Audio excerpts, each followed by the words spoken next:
অজ্ঞান এসে কোন খায় কোন খায় না।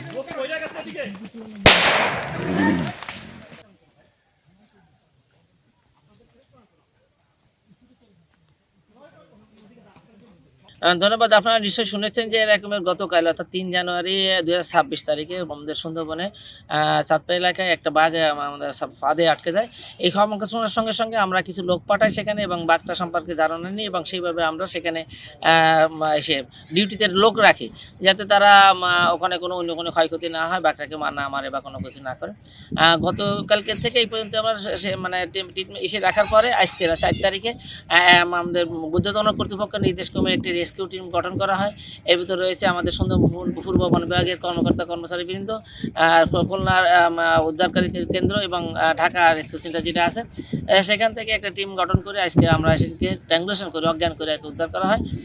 কালকে 4টের দিক থেকে আমরা সংবাদ পাই যে সুন্দরবনের ভিতরে একটা বাঘ কি কোনো ফাঁদে আটকা পড়লো না অসুস্থজনিত কারণে যারা মোবাইল ছিল ওরা দেখে আসে তারপরে আমাদের সংবাদ দিল। সংবাদ দেওয়ার পর আমি বিটিএর টিম লিডার সহ জয়মনির টিম, বেদডোমারের টিম, সিপিজি ফরেস্টের লোক সহ আমরা আসছি। এখানে আসার পরে দেখলাম যে না, জিনিসটা সত্য।